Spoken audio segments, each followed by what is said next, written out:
Vou chamar o professor doutor Fábio Ferreira Dias. Fábio é professor associado da Universidade Federal Fluminense, lotado no Departamento de Análise Geoambiental, possui licenciatura em Geografia e também em Gestão Ambiental, tem especialização em Geologia do Quaternário pelo Departamento de Geologia e Paleontologia do Museu Nacional, da UFRJ, é mestre em Geologia pela Universidade Federal do Rio de Janeiro e doutor pela Universidade Federal do Rio de Janeiro, e é integrante do quadro permanente do mestrado e doutorado em Biologia Marinha e Ambientes Costeiros também da Universidade Federal Fluminense. Então, dessa forma, passo a palavra ao professor Fábio para ministrar a sua palestra.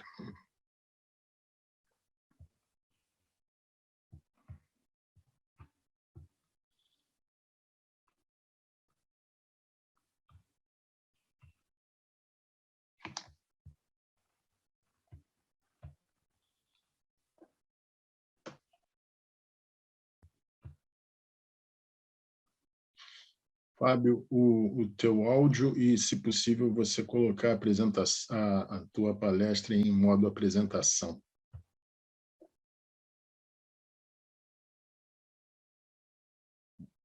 Está me escutando, Sérgio? Estou sim, Fábio, estou sim. Ela já... maravilha, agora está perfeito. Eu estava tomando uma surra aqui do Zoom, mas está tudo certo. Obrigado, Sérgio, pelo convite, obrigado a FEMAR, pelo convite para estar conversando com vocês. Como o Sérgio já falou, então, além da Biologia Marinha, também sou docente do programa de pós-graduação em Engenharia de Biosistemas, da mesma universidade, E eu vou estar trazendo para vocês aqui uma palestra sobre os palíveis marinhos, na costa do Rio de Janeiro. É uma linha que eu venho desenvolvendo desde o meu doutorado, E venho trabalhando com vários estudantes dos programas de pós-graduação, não só a nível de pós-graduação, mas de graduação também. Então, para fazer uma rápida introdução sobre o tema, sobre as variações do nível do mar, esse é um tema que foi de grande importância, do Programa Internacional de Correlação Geológica, que era determinar uma curva eustática, ou seja, de variação global do nível do mar para esse período Holoceno, que refere-se aos últimos 11 mil anos aí da história da Terra. Então, foram feitos vários trabalhos de campo para se levantar esses indicadores, essas evidências de níveis diferentes do atual, e rapidamente foi percebido que que indicadores com a mesma idade apresentavam diferentes níveis marinhos em diversas localidades do globo, Então, rapidamente foi percebido que era impossível se remontar uma curva eustática do nível do mar, mas apenas curvas locais de variação do nível do mar, Porque essas variações do nível global apresentam efeitos locais distintos, Então, é evidente que essas curvas eustáticas, como o Fairbridge ele propôs, elas não puderam ser utilizadas como modelo de variação do nível do mar no Holoceno, principalmente aí nos últimos 6, 7 mil anos.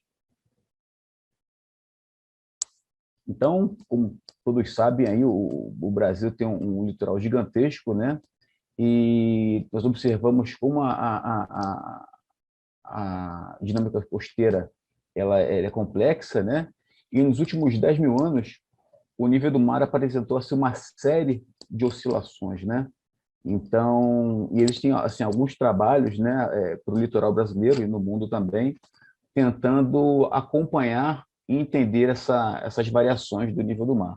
Então, coloquei algumas referências ali, como do Subio, né, e do Martin, que foram peças-chave aí na busca por esse entendimento. Então, essas variações do nível do mar, elas têm assim, diversas razões, né, mas as mais conhecidas são a eustasia, né, que são essas variações globais aí do nível do mar, as mudanças dos níveis dos terrenos e as mudanças climáticas, né? Em relação ao quaternário costeiro, vamos colocar o quaternário como os últimos quase 2 milhões aí da história da Terra. O estudo sobre o quaternário costeiro ele ganhou assim um impulso muito grande no Brasil a partir do final da década de 70, né? Mas apesar dessas pesquisas realizadas, ainda existem assim muitas lacunas, né, a serem preenchidas, não só para a gente efetuar essas reconstruções de variação do nível do mar, mas também para a gente conseguir entender como o nível do mar ele se comportou no passado, para nós termos uma ideia assim, dos efeitos, né, que o nível do mar causado por um aquecimento global, que vem sendo bastante discutido aí, pode voltar a transformar, né, esses ambientes costeiros. Então, tem até um trabalho do professor Martin que ele fala que para você entender o que vai acontecer no futuro, é interessante você buscar essas explicações no passado, né?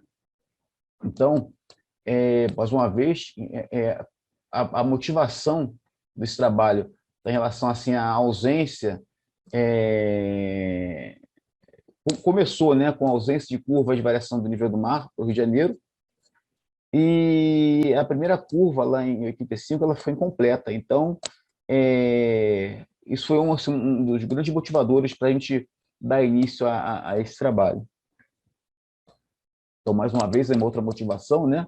Como eu falei para vocês, do professor Subi, do professor Martin, ele faz um resumo de congresso, no Congresso de Geologia, que ele fala assim, como título, né? Quais seriam as consequências de uma eventual subida rápida do nível do mar?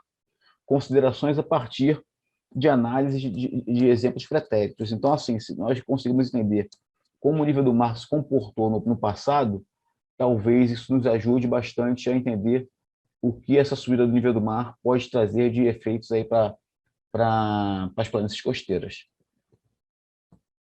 Então, histórico, indicadores de variação do nível do mar, aqui no Rio de Janeiro, né? Nós temos a passagem de Charles Darwin pelo estado do Rio entre abril e julho de 1832. Então, ele assim, identificou algumas evidências, né? Como uma delas no município de Maricá, como os beach rocks, né? Que são as rochas de praia, que inclusive estão são numa zona aí de possível criação do Porto de Japoné. Então, é um registro de nível do mar diferente do atual, são evidências geológicas que foram datadas, né? Temos alguns trabalhos que fizeram uma coletânea de algumas evidências também datadas ao longo do litoral do estado, como esse artigo aqui que faz essa revisão de indicadores que foram coletados e datados ao longo do litoral brasileiro e também do estado do Rio de Janeiro. Então, mostramos algumas evidências aí ao longo do estado, né? Cabo Frio, Ilha Grande, Búzios, Mangaratiba, Arraial do Cabo, mais uma vez Paraty, e com os tipos de indicadores e as suas respectivas idades. E assim, o trabalho ele se deu basicamente nesses três trechos aqui, né? Então, na Baía da Ilha Grande, no litoral de Maricá e nos municípios de Búzios, Cabo Frio e Arraial do Cabo.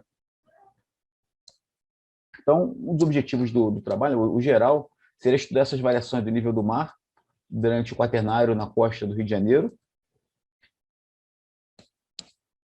E em relação aos específicos, seria descrever a disposição vertical dos organismos bentônicos, né, SESCs, da região do médio litoral dos Costões Rochosos, dos municípios de Armação dos Búzios e Angra dos Reis, né? Logicamente que esse trabalho contou com vários especialistas, além da geociência, principalmente da biologia marinha, identificar os homólogos vivos dos vermitídeos com base em estudos taxonômicos para comparação com os fósseis coletados. Então, nós tentamos aí confirmar se a espécie que a gente estava achando em termos de fósseis aí era a mesma que presente na literatura, e remontar, né, os paleoníveis marinhos da área de estudo, usando principalmente esses indicadores biológicos, com ênfase, né, nos vermitídeos. Não foram os únicos, mas foram os principais indicadores que nós utilizamos para esse trabalho. Então, um pouquinho assim fazendo a caracterização da área, né? Então, nós trabalhamos principalmente em Cabo Frio, mas pegamos alguns indicadores também, Arraial do Cabo principalmente em Búzios, mas pegamos alguns indicadores em Cabo Frio e Arraial do Cabo. Esses indicadores, eles ocorrem principalmente aí no embasamento pré-cambriano, mas existem também outros indicadores soterrados, né, nos depósitos quaternários. Fizemos alguns trabalhos de campo também na Baía da Ilha Grande, né, percorrendo ali assim, algumas ilhas, como algumas delas aparecem presentes aqui. E fizemos também, em menor quantidade, né, mas também fizemos um trabalho de campo nas Ilhas Maricás, né? Eu confesso que foi até o campo mais emocionante aí dos três. Então, aqui um pouquinho das Ilhas Maricás, né? Então, para fazer uma caracterização da área, né? Principalmente em relação à região dos lagos, existe uma influência da ressurgência, né? Nesse trecho do litoral do Rio. E os principais ecossistemas, se nós pensarmos aí no litoral como um todo, nós temos alguns exemplos aí de manguezais, lagunas costeiras, principalmente da Baía de Guanabara para norte, né? Brejos, restingas, recifes de corais, praias arenosas e costões rochosos, né? Que é o nosso principal foco aí de investigação para buscar esses indicadores. Fazer uma breve fundamentação teórica. Então, primeiro, de nível do mar, né? São conceitos muito importantes aí para o pessoal da geodésia, pessoal da Marinha, né? Do IBGE. Primeiro, de nível do mar, né? Seria a superfície do mar próxima à praia, resultante de interações entre a superfície do continente e do oceano. E nível médio do mar, né? Que seria a altitude média da superfície do mar através da média entre todos os estágios, né, de oscilações da maré durante um longo período, né? Que é o que nós utilizamos para definir o zero topográfico, né?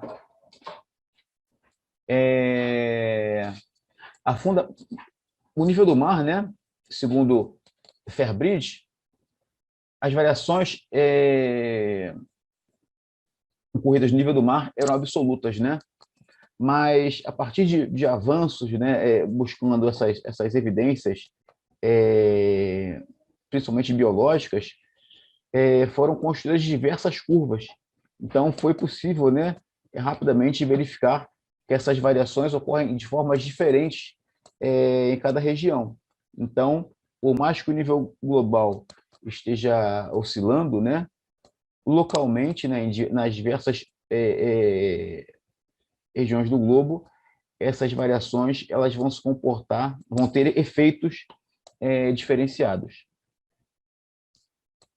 Então, por isso, nós não podemos pensar em montar uma curva global, mas uma curva local, né? Porque essas variações do nível elas são relativas, né, a uma determinada localidade, um determinado trecho do litoral. Alguns indicadores de variação do nível do mar, né, como eu apresentei lá aquela evidência apresentada, visitada por Darwin, né? Nós temos os beach rocks, né? Nós temos os indicadores arqueológicos, inclusive em Saquarema tem um sambaqui, o Museu do Sambaqui, que é muito didático, então acho que vale a pena ser visitado. E temos os indicadores biológicos, né? Então nós temos as cracas, nós temos vermitídeos, né?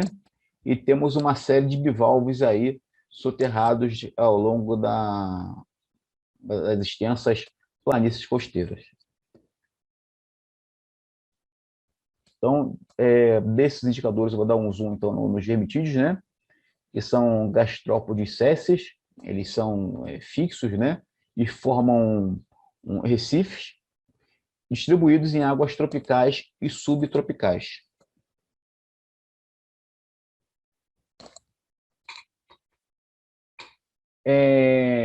No Brasil, né, segundo a literatura, existem 6 espécies recentes para o Brasil, tá? E em vários trechos eles não são mais encontrados com vida, segundo Laborel, né? E no caso do Rio de Janeiro, Laborel disse que os vermitídeos eles não existem mais ao sul de Cabo Frio, né? Isso num artigo dele de 1977. Então, esses vermitídeos eles são excelentes indicadores de variação do nível do mar, né? Porque eles têm um posicionamento bem restrito no costão, né? E alguns trabalhos, né, falam que uma precisão de 1 metro, mas e no Brasil, né, essa precisão pode chegar aí a meio metro, segundo alguns autores.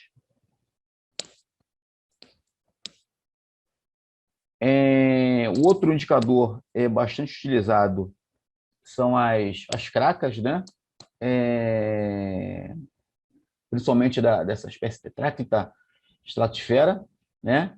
Que é a mais utilizada como indicadora de variação do nível do mar. Tem outras espécies, mas a mais utilizada é essa.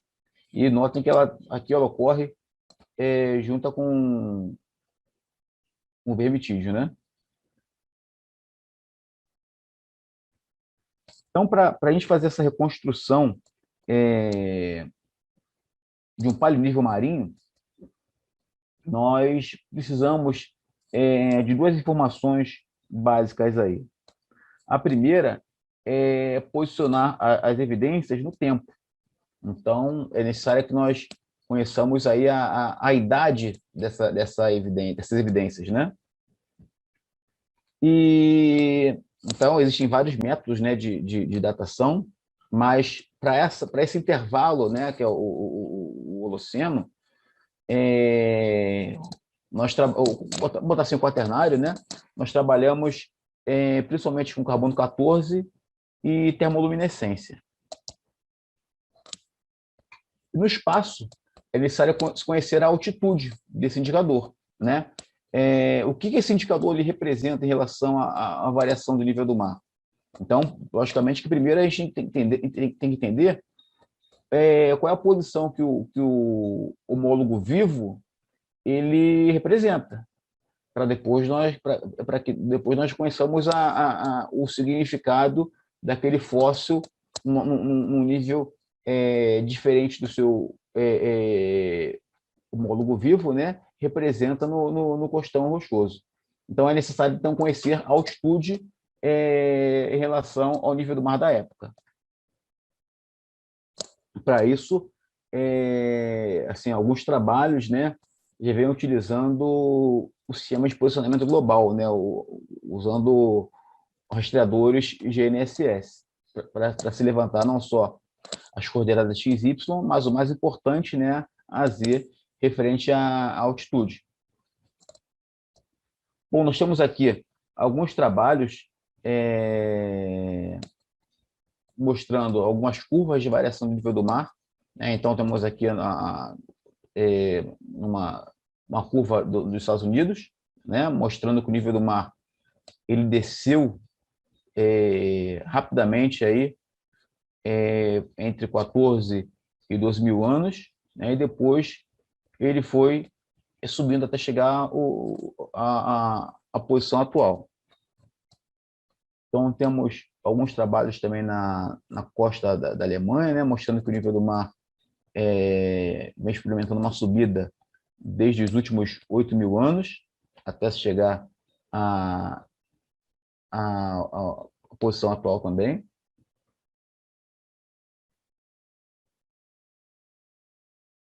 Então, só que assim, existiam também alguns questionamentos, né, como o trabalho de Bungstock e Wirtz, que fala que não é possível representar uma variação do nível do mar numa área tão grande. Não, essa é a discussão que existe inclusive em relação à Fairbridge, né? Algumas curvas do hemisfério sul, né, mostrando, isso aqui eu peguei do trabalho do professor Isla, que reuniu no artigo assim, algumas curvas do hemisfério sul, e nós conseguimos ver que existe uma certa semelhança aí no formato das curvas, com uma subida e uma descida, e até em relação às amplitudes, né, próximas aí a 2 metros, ou no máximo 4 metros do nível do mar atual. Assim, alguns dos trabalhos, os primeiros trabalhos, né, do Brasil foram efetuados pelo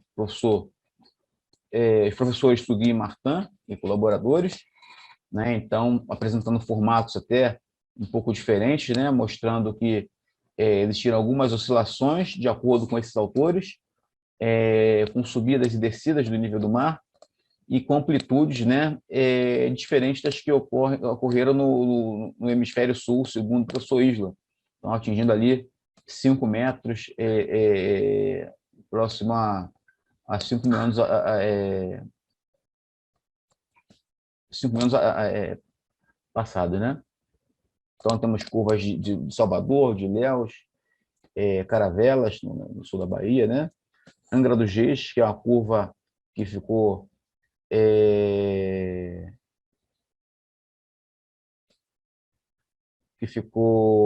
incompleta. Temos as curvas de Santos, de Cananéia, Paranaguá e Itajaí, sempre apresentando o mesmo padrão, né? Com subidas e descidas aí do nível do mar.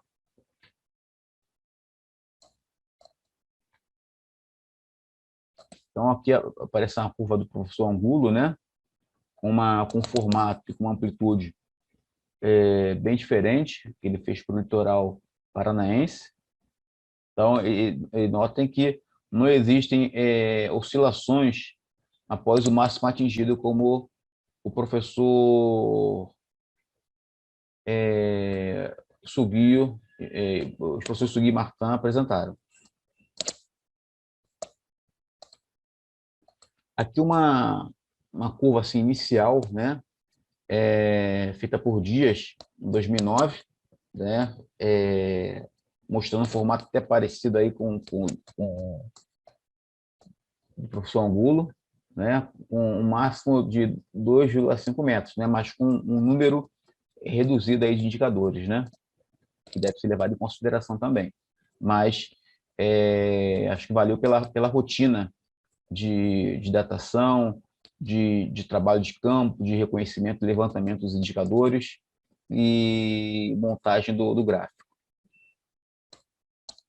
Então, matriz e métodos, nós temos aí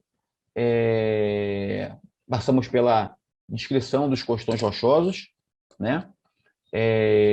Para isso, nós escolhemos aí, principalmente Angra dos Reis e a Maçã dos Búzios para fazer essa caracterização das espécies da ecologia do costão, então, com observações em loco e fotografias. E foi verificado na descrição da disposição verticais dos seres bentônicos césseas, né? Para se entender a relação entre a ocorrência e a ausência dos remitídeos nessas localidades. Então, os remitídeos foram coletados, né, em Angra dos Reis. Aí, para isso, nós contamos com o apoio do Museu de História Natural de Chicago para tentar identificar a espécie,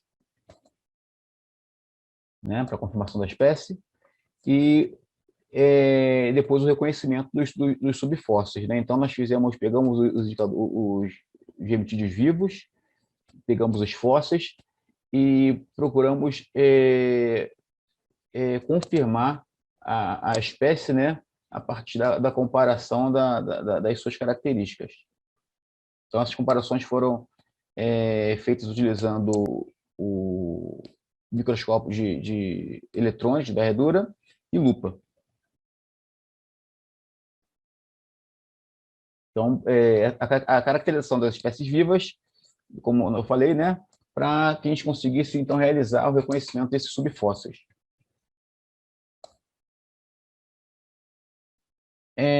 Esses indicadores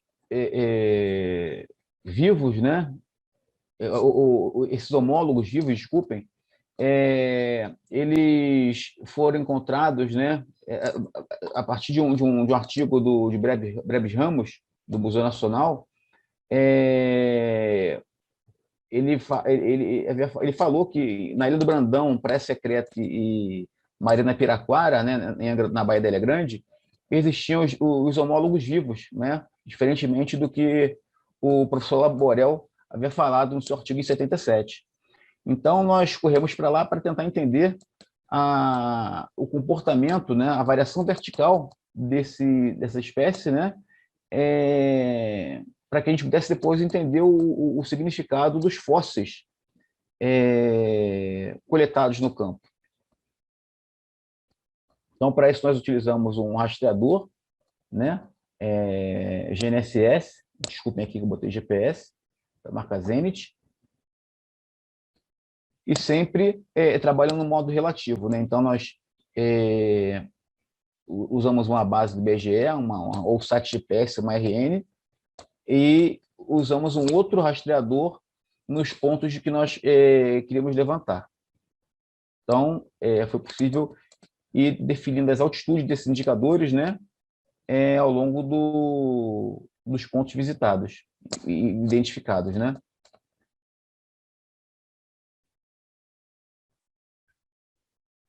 Então, essa reconstrução dos paleoníveis, né, passa pela busca e levantamento dos indicadores,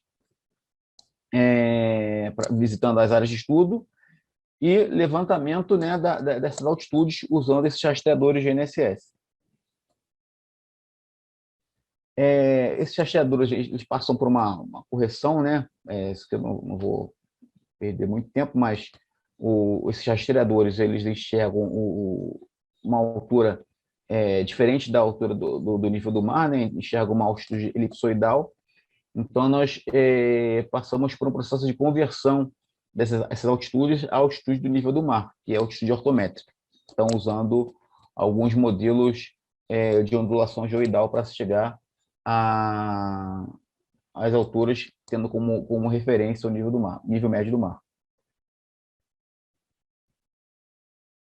Em relação aos fósseis, né, nós, assim, alguns trabalhos, principalmente do professor Angulo e do professor Giannini, eles falaram que era importante fazer entender a mineralogia desses fósseis, né? Porque talvez a recristalização trouxesse uma contaminação dessas evidências. Então, nós fizemos uma análise mineralógica por difração de raio-x na física da UF, né? E fizemos, então, toda uma caracterização para ver se realmente nós estávamos datando ou o mineral original ou o mineral recristalizado. Então, as idades foram feitas no laboratório de radiocarbono da professora Kita, da UF, né? E lá foi feito todo um pré-tratamento, né, físico e químico, para a gente tentar separar, né, esses minerais para que não tivesse nenhum dano na idade final assim, de cada uma das evidências, né? E depois foi feita a calibração usando o programa Oxical.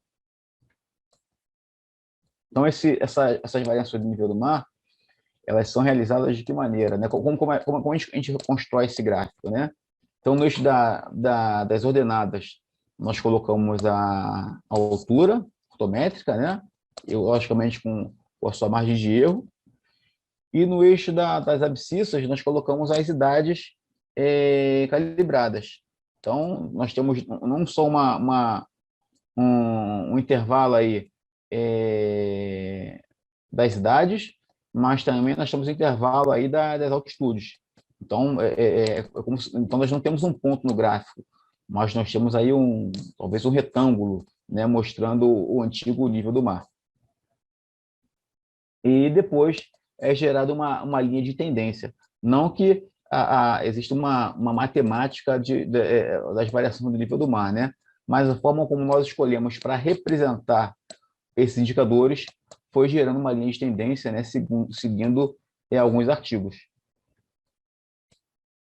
E depois nós fizemos assim, algumas simulações do nível do mar, né, fazendo aí, usando modelos digitais.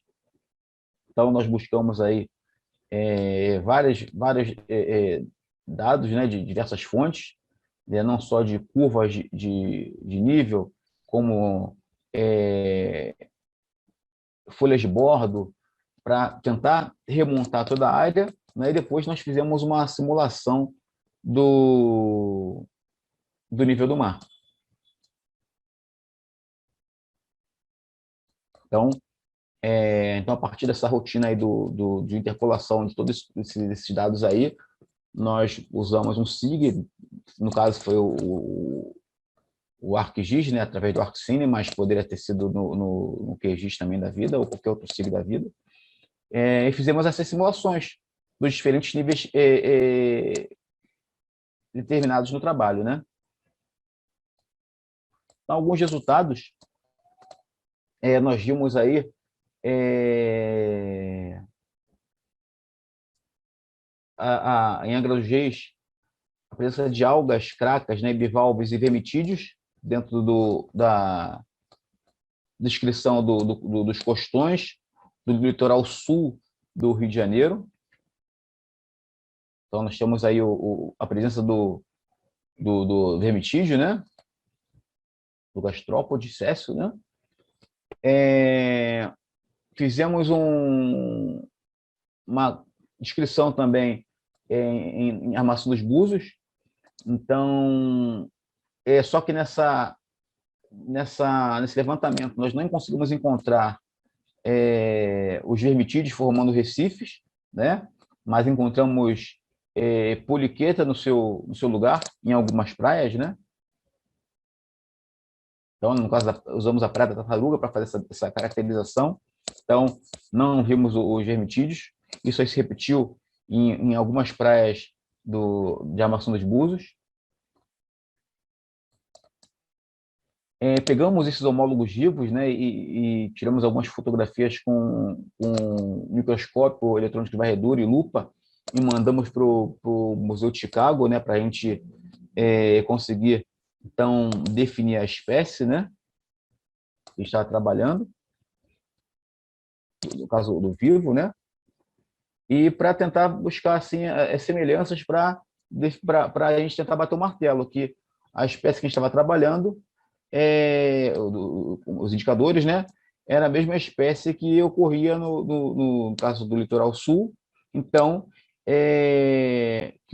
para a gente ter a ideia do comportamento e reproduzir o comportamento da ocorrência do vivo no fóssil, para que a gente pudesse fazer a reconstrução do nível do mar.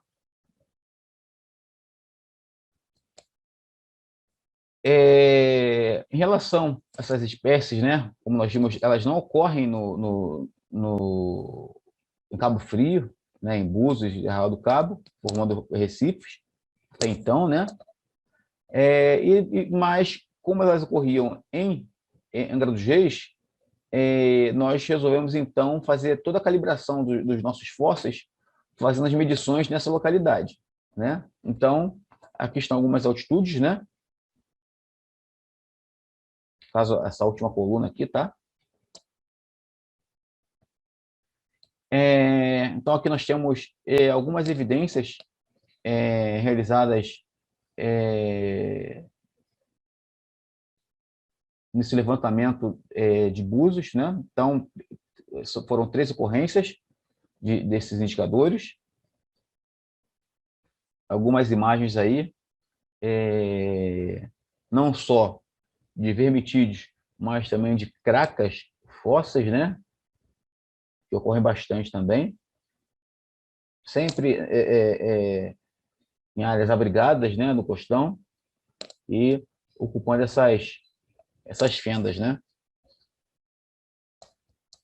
Aqui um exemplo, né? Assim, da ocorrência do indicador, uma área abrigada. E aqui nós temos assim, algumas altitudes que, no caso de Búzios, oscilaram de 20 centímetros acima do nível médio até 2,25 centímetros acima do atual. Em Angra dos Reis, né, nós também encontramos fósseis, né, além dos vivos. Então, assim, alguns trabalhos até falavam que levavam em consideração, assim, nos estudos dos vermitídeos vivos, que se tratava de uma espécie exótica, né? Mas depois que nós vimos esses fósseis e datamos, aí, assim, alguns autores mudaram de ideia, vendo que esses vermitídeos sempre estiveram por ali, até por causa da idade, acima de 2.000 anos.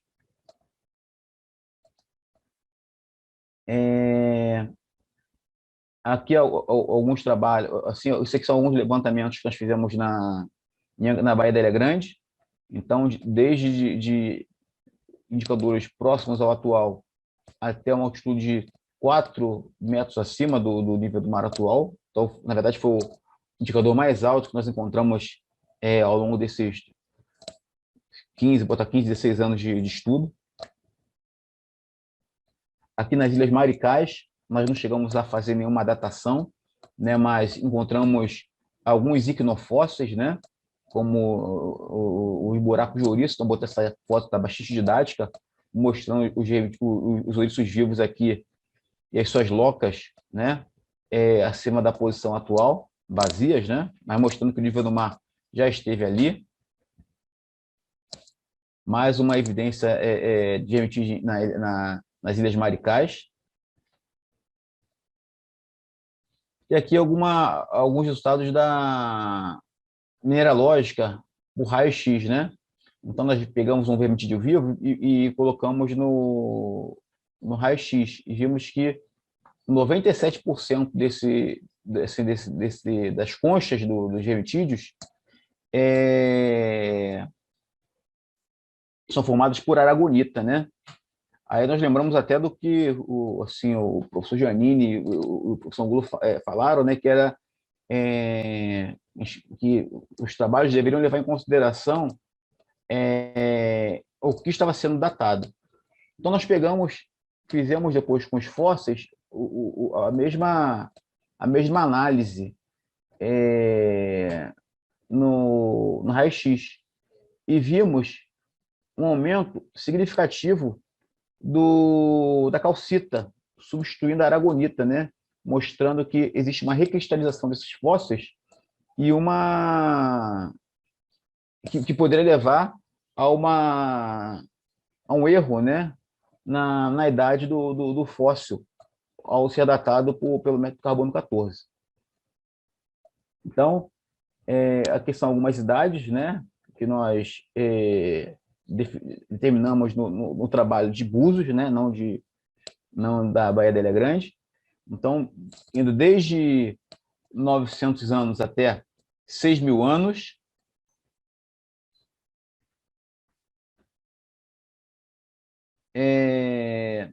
Aí nós mostramos aqui, fizemos um trabalho, né, mostrando a importância do tratamento químico e físico também para separação e eliminação da calcita, que pode trazer uma idade diferente na idade final do fóssil, né? Opa, deixa eu só voltar aqui. Isso. E aqui a curva, né? Montada com os dados desse trabalho, desse trecho de armação dos Búzios, Cabo Frio e Arraial do Cabo. E depois o modelo gerado, né? Para que, sobre esse modelo, foi feita então a simulação. Então, a partir daqueles dados lá, nós pegamos os dados topográficos, né, e batimétricos, nós fizemos interpolações, geramos um modelo digital, e aqui, cada uma dessas barrinhas aqui são algumas sondagens que foram feitas na área de estudo, né, buscando-se não só evidências biológicas, mas também sedimentológicas. Então, mais uma vista do modelo, né, e até com conformidade aqui das batimétricas, né, encontrando aqui as ilhas, né, parecendo até túmulos, mas logicamente que a gente não fizemos nenhum trabalho para explorar isso daí.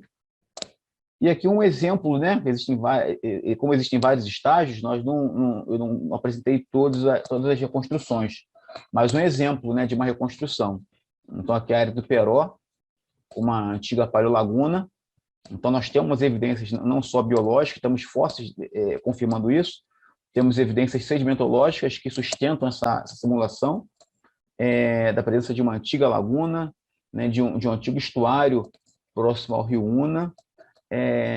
Então, sempre nós nós montamos essas curvas, mas buscamos, após a simulação do modelo digital, evidências nessa planície de inundação, nessa superfície inundada, né?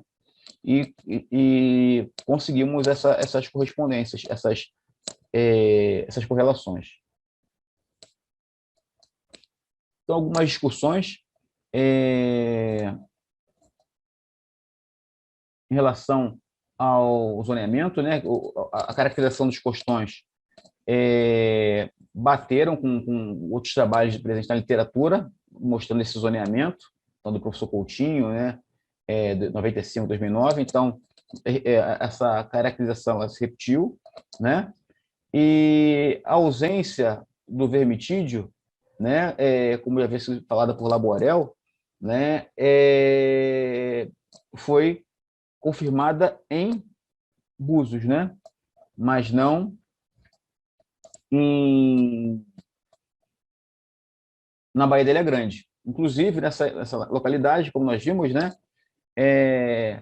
foram encontrados não só os vermitídeos vivos, mas também fósseis, né, que foram datados por Dias em 2011, mostrando, então, que essa espécie ela sempre esteve naquela região.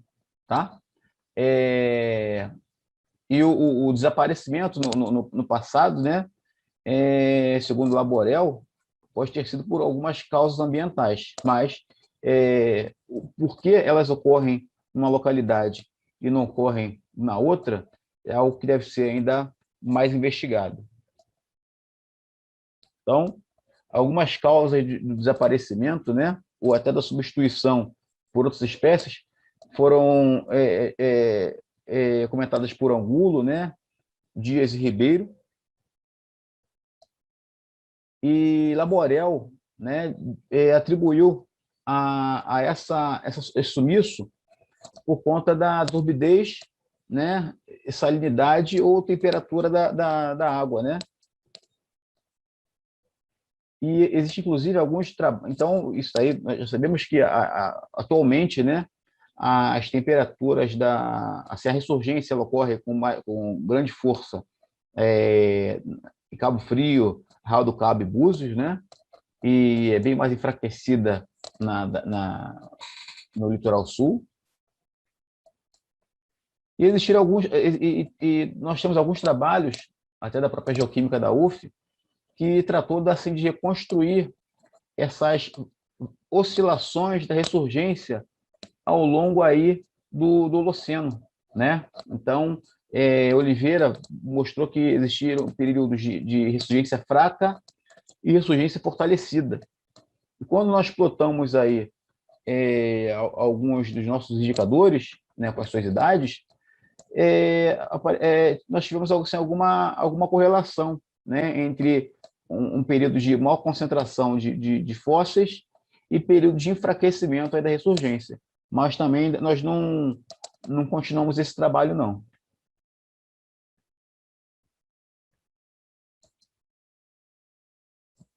Em relação ao levantamento taxonômico, né, existia uma dificuldade em se identificar as espécies menos recentes, mesmo as recentes.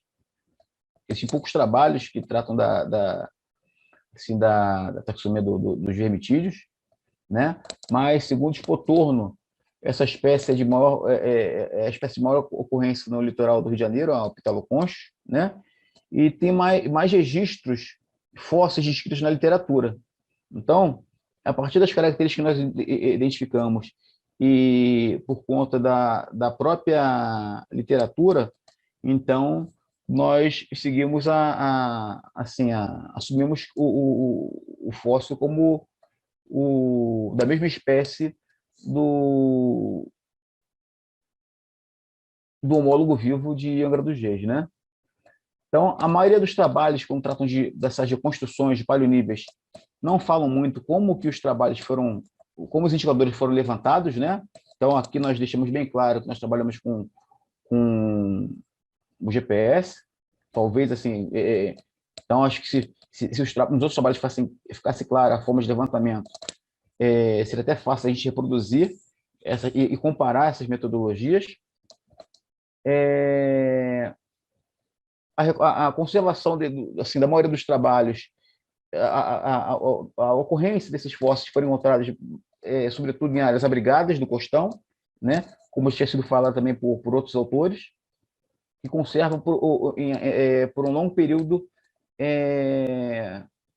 esse registro, né, de nível do mar diferente do atual. Mas alguns trabalhos assumiram a poliqueta como uma espécie viva para que fosse feita a calibração do fóssil dermitídeo, na ausência desses homólogos vivos, né? Até porque alguns autores haviam falado que não existia esses fósseis, esses bichos vivos de Cabo Frio para baixo, mas nós vimos nesse trabalho que o que o Laborel falou não correspondia assim à verdade naquele momento, né? E o professor Angulo e outros utilizaram outras espécies, né, para fazer essa calibração. A gente não sabe se isso aí pode trazer alguma diferença no paleonível. Nós vimos que por mais que em áreas abrigadas os fósseis têm uma variação curta, se eles ocorrerem em áreas abrigadas, tem um efeito hidrodinâmico, que pode, então, aumentar essa margem de erro para 1 metro, tá? Mas, de modo geral, em áreas abrigadas, o erro é de meio metro, assim, da posição vertical do fóssil, mas se nós encontrarmos o fóssil em área exposta, a gente tem que fazer comunicar uma margem de erro maior. Alguns trabalhos, por mais que tenham informado assim, a preocupação na recristalização dos minerais, falaram que, no caso do professor Angulo e Ribeiro, falando que o tratamento com ácido resolve o problema da recristalização, porque elimina essa capa de recristalização, né?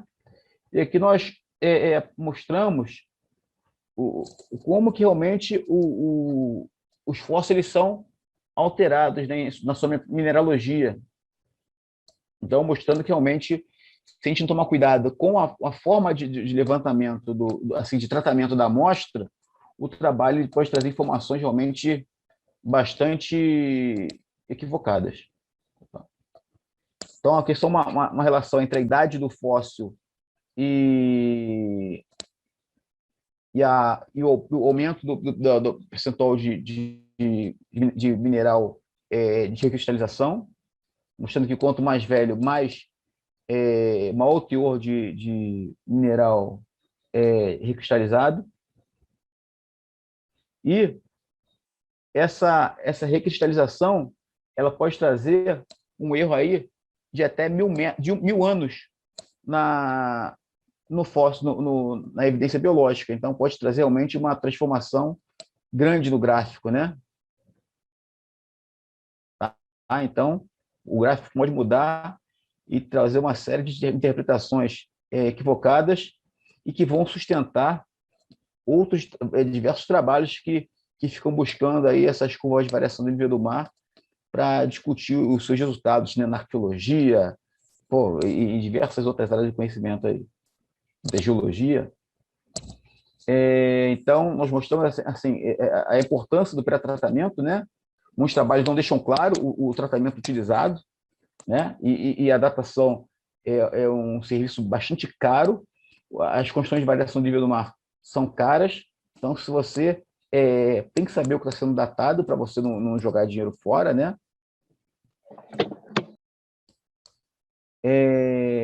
Alguns trabalhos, então, como o professor Sugino, não falam muito dessa questão dos colaboradores, não falam muito do pré-tratamento,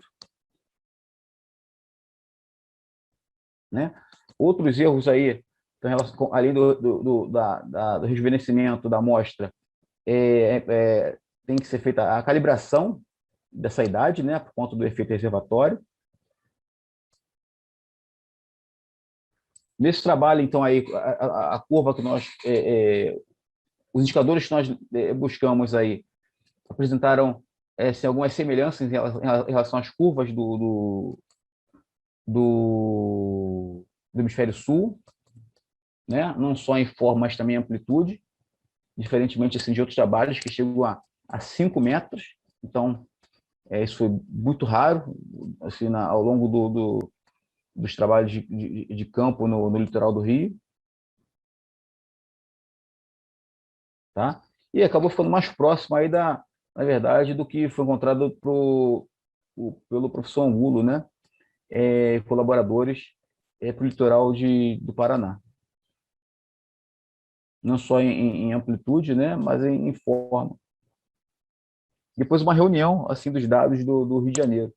Tá? Então, aumentando assim, o número de pontos, que passou de 13 inicialmente para 25. Então, sendo possível, então, dar uma informação mais consolidada aí das variações do nível do mar. Logicamente que isso aqui não é algo fechado, né? Porque é um trabalho contínuo e quanto mais informações nós tivermos, então mais você vai aperfeiçoando e vai contribuindo para esse tipo de estudo. Então, acho que o mais importante que apenas o número de indicadores, né, assim, não é a principal, não é o principal nesse trabalho, mas como se levanta, como se tratam os indicadores, né? Então, existem outras informações que são importantes, além de você apenas somar um número maior de indicadores.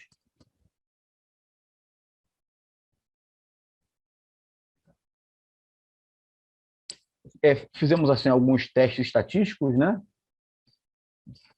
Usando outros polinômios, mas, na verdade, assim, o que vai bater o martelo são as evidências na planície de inundação, com os indicadores soterrados e suas idades, né?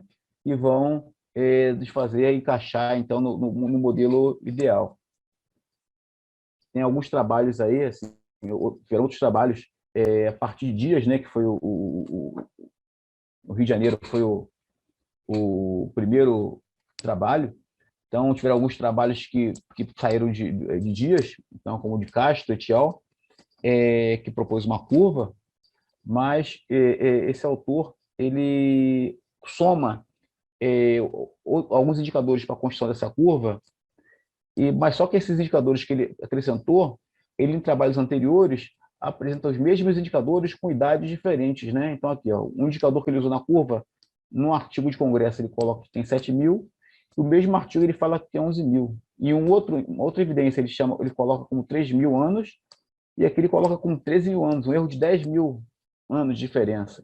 Então assim, qual é a evidência correta que ele utilizou para construir essa curva? Então, isso aí gera uma desconfiança no gráfico do autor, né? Isso já foi questionado em outros trabalhos da Academia Brasileira de Ciências, inclusive.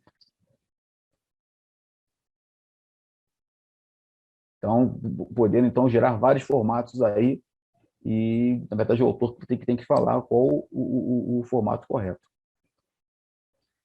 Então, é isso, né? Tem algumas referências,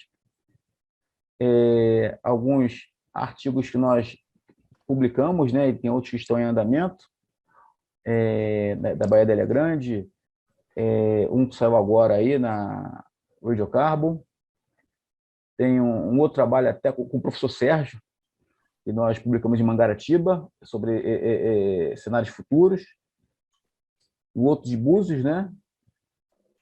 E um outro sobre efeito reservatório. E alguns capítulos de livro, né? A Rede Braspor. Então é isso. Obrigado a todos. Obrigado, Fábio.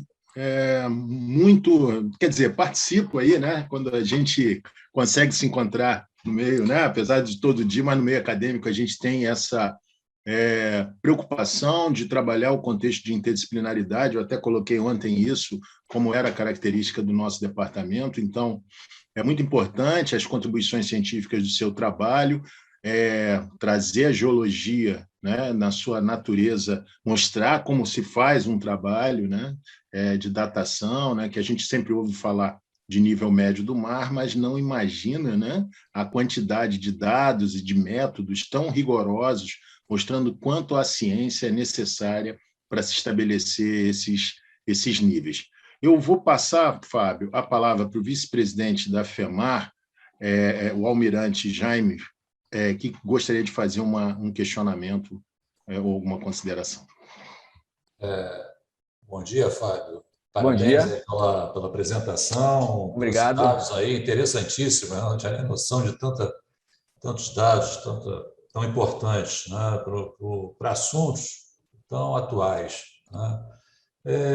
Fábio, a minha pergunta, ela não sei até o nível de pertinência, mas nós vivemos um momento, né, de extremos, né? Nós temos as correntes alarmistas, temos as correntes negacionistas, né?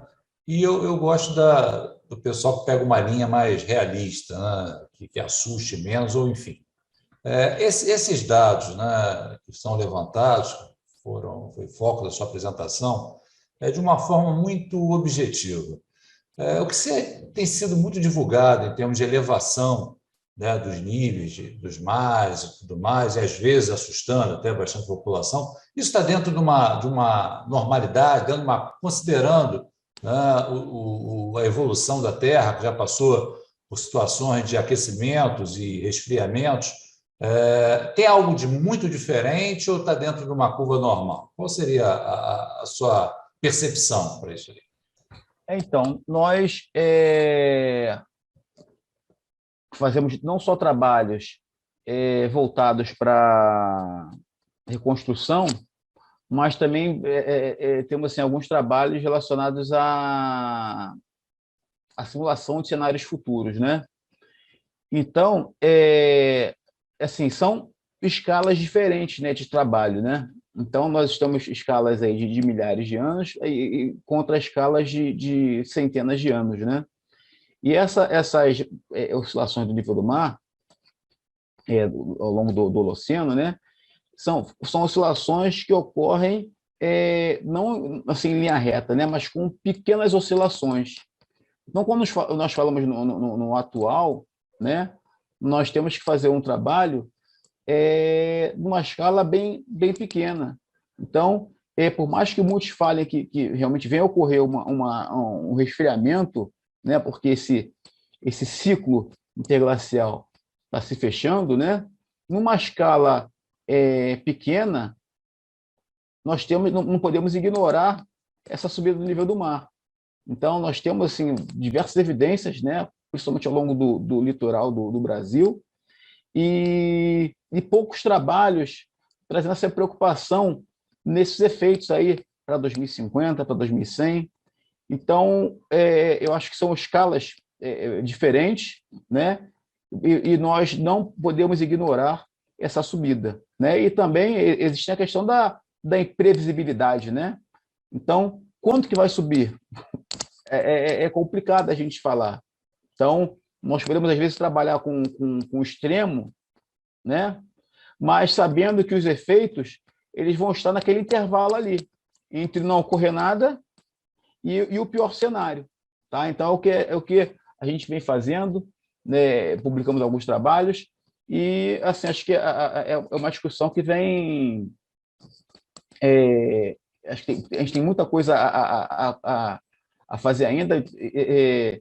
Eu acredito que continuar assim, na escala de tempo curta, apresentando níveis, o nível do mar subindo, ainda é bastante, mais seguro do que ignorar que esse cenário venha a ocorrer.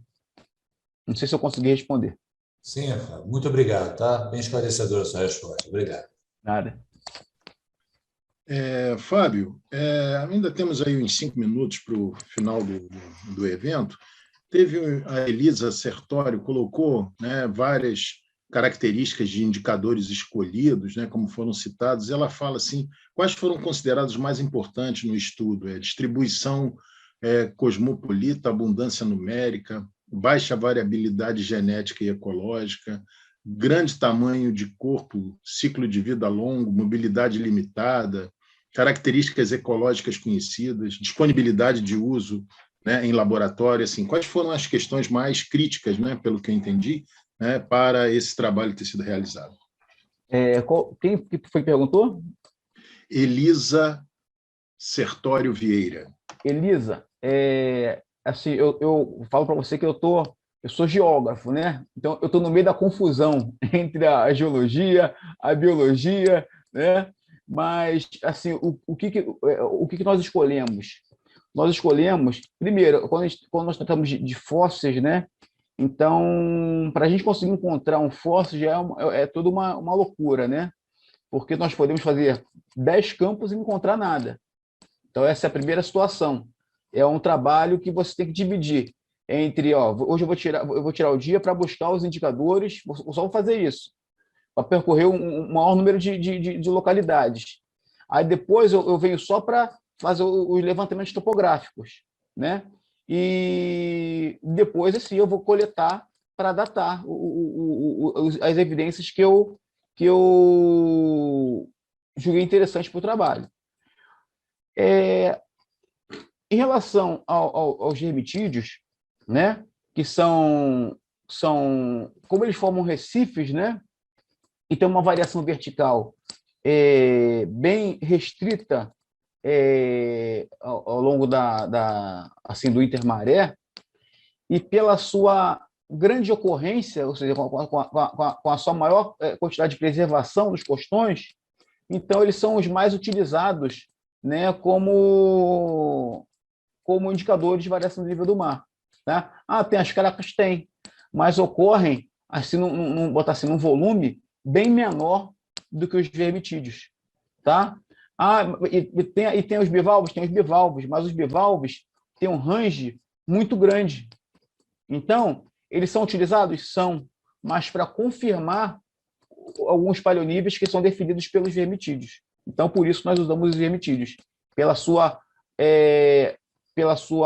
seu volume preservado e pela sua estreita ocorrência no intermaré. Obrigado, Fábio. Então, nós estamos aqui no nosso tempo limite, as outras questões serão enviadas ao palestrante para posterior resposta.